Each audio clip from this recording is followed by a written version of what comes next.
네, 정치권의 핫한 이슈를 모아 모은 이슈집입니다. 저희 프레스룸 라이브의 뉴스 핵심 관계자분들이십니다. 정광재 대변인, 이승훈 부위원장 나오셨습니다. 어서 오십시오. 안녕하세요. 안녕하십니까. 자, 장가 기자. 오늘 국민의힘 한동훈 비대위가 공식 출범합니다. 어제 비대위원 인선 공개했는데 이 내용을 보니까 확 젊어지고 정치인도 한 명밖에 없네요. 네, 그렇습니다. 우선 나이부터 얘기를 해보자면 제일 어린 위원이 02년생 21살입니다. 오. 그리고 의사인 박은식 위원이 84년생 39세 등으로 많이 젊어졌습니다. 지난 3.8 전당대회로 꾸려졌던 김기현 전 대표 때는 최고위의 평균 나이가 53.6세였는데요. 지금과 비교하면 10살 가까이 어려졌습니다. 자, 여기에 당연직인 원내대표와 정책위 의장을 빼게 된다면 국회의원은 김혜지 의원 1명뿐입니다. 당초 한동훈 위원장은 비대위를 비정치인 위주로 꾸릴 것이다. 이런 기조를 밝혀왔죠. 목소리 들어보시겠습니다. 정치인 위주로 할 거라면 제가 이 자리에 여기 나와 있는 게 이상한 일이죠. 땀 흘려 돈 벌고 가족을 보호하고 동료 시민에 대한 선의를 가진 분들을 상징하는 분들을 모셔야 한다고 생각합니다. 네, 장가 기자 설명대로 현역 정치인은 비례대표인 김혜지 의원 1명인데 한동훈 비대위원장이요. 김 의원을 향해서 예전에 이런 말을 했었어요. 의원 한 번만 하기엔 너무 아까운 일이다 이렇게 평을 했었는데 두 사람의 훈훈한 인연 어떤 일이 있었는지 한번 저희가 영상 한번 보겠습니다. 먼저 법무부 장관님 발언대로 나와 주실 수 있을까요? 의원님 한동훈 법무부 장관 나와 있습니다. 네, 장관님 알려주셔서 감사합니다.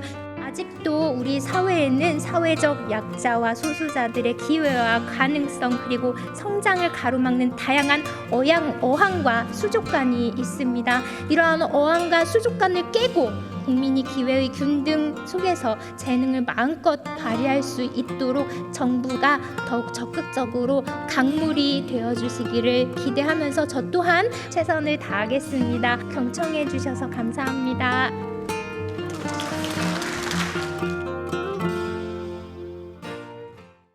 네, 대정부 질문 저 장면을 두고요. 이제 시각장애인 김혜지 의원의 어떤 얘기를 두고서 여야 의원들이 이제 기립박수 쳤던 그런 기억도 나는데 정광재 대변인 일단 네. 이번 인선 그 김혜지 의원 발탁 그리고 이번 인선까지 한번 분석 좀 해주시죠. 이번 인선은 한동훈 비대위원장이 이제 당에 계신 분들과 협의를 통해서 진행한 것으로 알고 있습니다. 네. 근데 이 비상대책위원장을 맡게 된 한동훈 비대위원장이 처음부터 한 얘기가 있죠. 지금은 비상한 시국이기 때문에 비상한 마음을 가지고 나라와 동료 시민을 위해 헌신할 수 있는 사람을 모으겠다라고 얘기했는데 네. 그동안 우리 국민의힘이 좀 약세라고 지적받았던 지역 있잖아요. 이른바 수도권 또 청년 계층 또 여성 계층이 이 국민의힘 지지세가 좀 낮은 대표적인 계층이었는데 예. 이 부분들을 굉장히 신경을 많이 썼다는 생각이 듭니다. 그리고 연령도 보면 7, 8, 9라고 해서 70년대, 80년대, 90년대생들을 중심으로 구성할 것이라는 예측이 비슷하게 적용이 된 것 같고요. 젊어졌습니다. 또 중수청이라고 해서 중도층 수도권 청년들을 공략할 수 있는 비대위원 구성이 돼야 된다라고 많이들 평가를 해주셨는데 그런 여론도 수렴한 결과 이번 비대위원이 구성됐다고 보고요. 무엇보다 지난번보다 이제 물리적 나이가 한 10살 정도 낮아졌다고 네. 하잖아요. 물리적 나이는 뭐 사실 중요한 게 아니라고 한 비대위원장도 얘기했습니다. 그러나 물리적 나이가 사실 우리의 정신세계를 좌우하는 경우가 많이 있죠. 젊은 계층을 많이 포용했다는 점에서 의미가 있다고 봅니다. 근데 비정치인 비율이 높아서 뭐 우려도 있고 거기에 대한 기대도 있고 그렇더라고요. 어떻게 보십니까? 포함된 두 분의 당연직 의원들이 계시잖아요. 네. 정책위원장도 있고.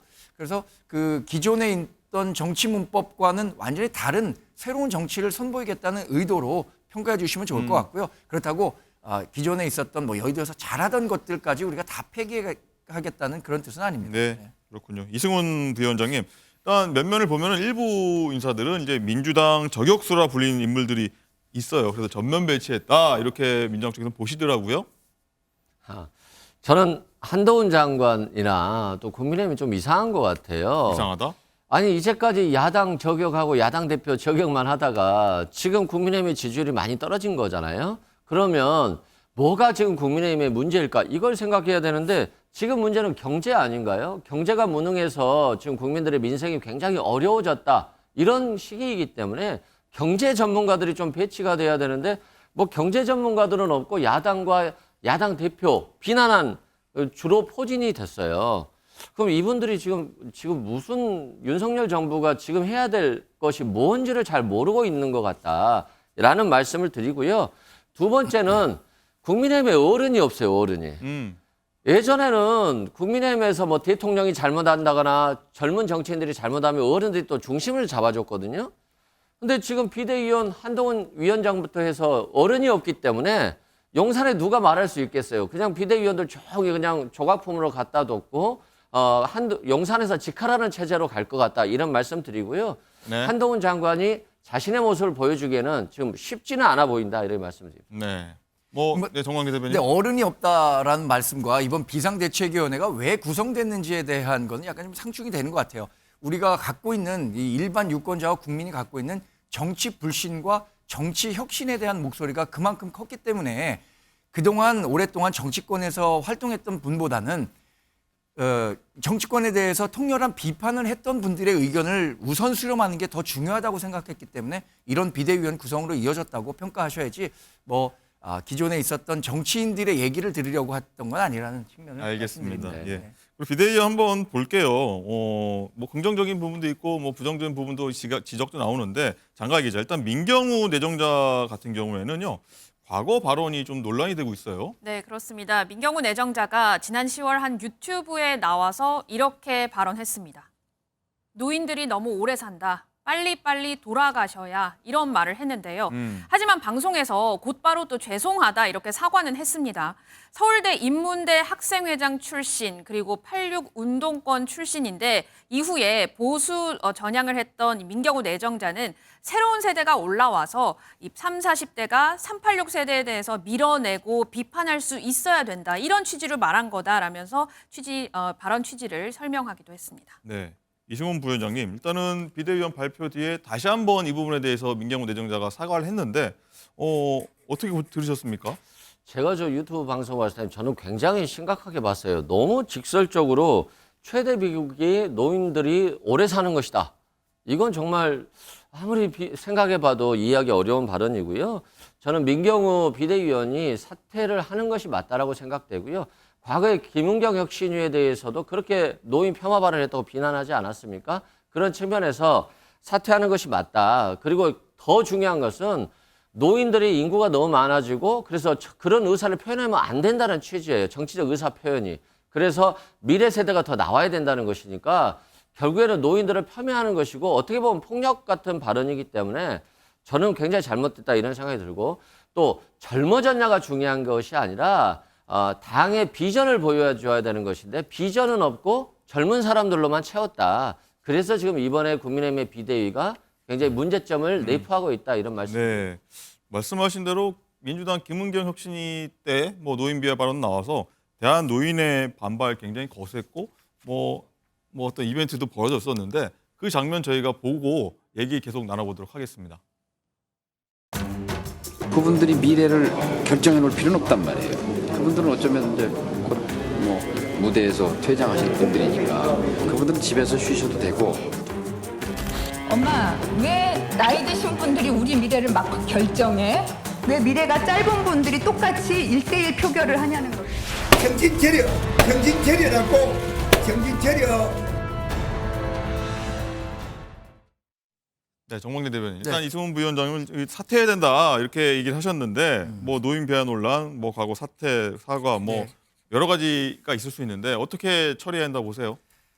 이승훈 부위원장이 말씀하신 내용 저도 상당히 공감합니다. 왜냐하면 그 발언 자체가 민경우 비대위원이 얘기하려고 했던 방향과는 다르겠지만 어쨌든 노인분들에 대한 폄훼 뭐 이런 내용들이 담겼기 때문에 굉장히 부적절한 발언이었다고는 많은 분들이 생각할 겁니다. 근데 그게 그러면 이 과정에서 인선 검증이 얼마나 꼼꼼히 됐느냐 이 인선 검증의 이야기를 말씀하시는데 요즘 같은 다매체 시대에 한 개인이 어느 무대에 가서 어떤 얘기를 했는지 모든 것을 다 스크린한다는 건 굉장히 어려운 일입니다. 그래서 인선 검증과 관련한 책임론 이런 것들까지 제기한 건 굉장히 무리라는 생각이 들고요. 그러면 이제 민경호 비대위원 지금 지명이 됐는데 어떻게 당에서 처리해야 되냐? 뭐 숙고할 시간을 가질 수 있겠죠. 또 근데 오늘 오후 2시에 발표 네. 아닙니까, 비대위가? 앞으로의 민심의 추이도 굉장히 중요할 거라고 봅니다. 그리고 얘기했었던 것처럼 민윤 위원이 얘기하려고 했던 건 앞으로 청년 세대들이 어떤 역할을 할 것이냐 이 부분을 강조하기 위한 발언이었다는 맥락이었다는 점을 다시 한번 좀 말씀드립니다. 그러나 그 발언 자체는 상당한 문제가 있었다고 깊이 공감하고 있습니다. 일단은 아까 말씀드렸지만 오후 2시에 이제 비대위원 인선 발표하고 네. 비대위가 공식적으로 출범하는데 김호일 이 대한노인회 회장은 사퇴하고 한동훈 비대위원 사과하라 이렇게 네. 갔단 말이죠. 어떻게 좀 이걸 정리하지 못하면 계속 폭풍이 이어질 것 같은데. 지난번에 김은경 혁신위원장, 민주당 혁신위원장도 비슷한 논란에 휩싸여 갖고 뭐 여러 면담도 하고 네. 다양한 장면도 연출됐었는데 사진 따기도 많으셨죠. 저는 그래서 대한노인회 회장께서 비교적 우리 대한노인회는 우리 이 국민의힘에 애정을 갖고 있는 분들이라고 생각하는데 민주당에 대해서만 그렇게 따끔한 질책을 한 게 아니라 우리 당을 향해서도 이런 질책을 했다는 점, 그러니까 이른바 선택적 정의를 하지 않았다는 점에서는 높이 평가하고 있습니다. 근데 지금 김호일 회장께서 얘기하신 것처럼 이게 비대위원장의 사과 표명이 있어야 하느냐, 뭐 사과도 할 수도 있겠습니다. 그 경우에 따라서는. 네. 그러나 이걸 무리한 정치적 논쟁거리로 가져가서는 안 되겠다는 생각을 갖고 있습니다. 네, 일단 뭐 2시까지 어떤 일이 있을지 그 이후에 또 어떤 일이 있을지 한번 지켜보도록 하겠습니다. 자, 이런 가운데서요, 장가 기자, 어제 오후입니다. 김건희 여사의 도이치모터스 주가 조작 연루 의혹을 규명하기 위한 특검법, 이게 풀네임입니다.